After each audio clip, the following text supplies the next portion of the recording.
السلام علیکم گائز، اس ویڈیو کو پوری دیکھنا۔ بسم اللہ الرحمن الرحیم والصلاة والسلام علی رسولہ الکریم وعلی آلہ وصحبہ اجمعین۔ پہلے تو میں اپنے تمام محترم بھائیوں دوستوں کا شکر گزار ہوں کہ آپ میرے غم میں شریک ہوئے ہیں۔ میری زندگی میں کسی گاؤں میں اتنا بڑا جنازہ یہ پہلا جنازہ ہے۔ آپ سب کا بہت بہت شکریہ۔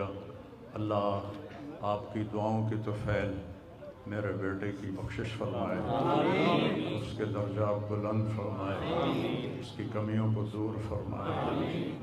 ہمارے نبی پاک صلی اللہ علیہ وسلم کا ارشاد مبارک ہے، جب تم پر غم آئے تو میرے غم یاد کرنا تو تمہیں تسلی ہو جائے گی۔ تو جوان بیٹے کی موت دیکھنا یہ وہی جانتا ہے جس پہ گزری ہو، وہی جانتا ہے جس پہ گزری ہو۔ میرے مقدر میں تھا، میں نے ہمیشہ دعا مانگی، یا اللہ مجھے اولاد کا صدمہ نہ دکھانا، یہ ہمیں اٹھا کے لے جائیں، ہم انہیں نہ اٹھائیں۔ لیکن اللہ کی تقدیر وہ غالب ہے اور ہمیں اس پر راضی ہونے کا حکم ہے۔ میرے نبی کی دعا ہے، اللہم انی اسألک الرضا بعد القضاء، یا اللہ تو اپنی تقدیر پر مجھے راضی کر دے۔ تو بالکل ہم راضی ہیں، میرے سارے خاندان والے راضی ہیں، لیکن جو ایک زخم لگا ہے وہ بہت گہرا ہے، وہ اتنی جلدی بھرے گا نہیں۔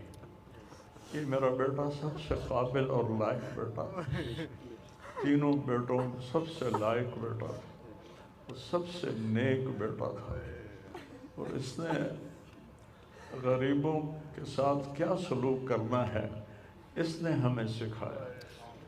غریبوں کے اس نے دل خرید لیے تھے، ان کے ساتھ بیٹھ کے کھانا کھاتا تھا، ان کو اپنی قیمتی گاڑی میں بٹھاتا تھا۔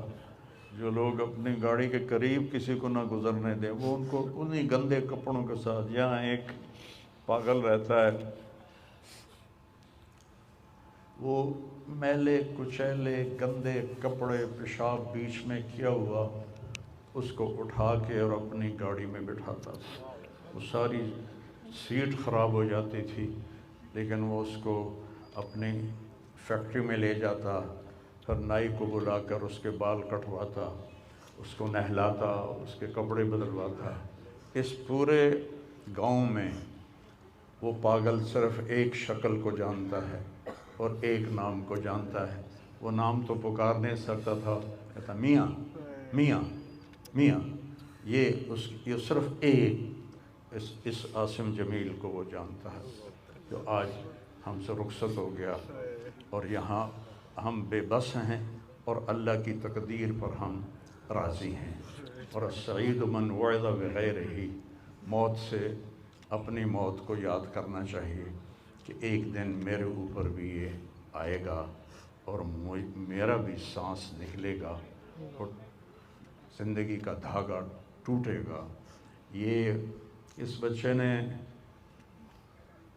وہ کام کیا علاقے میں جس کو میں اپنی تعریف نہ ہو جائے، یہ اللہ کی امانت تھی، اللہ نے اس کو اپنے پاس بلایا۔ لیکن بہت کم والدین کو ایسی اولاد ملتی ہے، بہت کم والدین کو ایسی اولاد ملتی، اور اسے جوانی میں اللہ نے بلا لیا۔ میں راضی ہوں، میرا سارا خاندان بھی راضی ہے، لیکن یہ رونا تو میرے بس میں نہیں۔ حضرت ابراہیم رضی اللہ عنہ میرے نبی کے صاحبزادے، جو حضرت ماریہ کے پیٹ سے پیدا ہوئے تھے، تو انہوں نے اوالی میں ان کے لیے ایک باغ میں کمرہ بنوایا تھا، اور اس میں دودھ پلانے والی عورت کو اس کے سپرد کیا تھا، اور آپ مدینہ سے نکلتے اور جا کر حضرت ابراہیم کے ساتھ کھیلتے، پیار کرتے، محبت کرتے، اور پھر واپس آ جاتے۔ ایک دن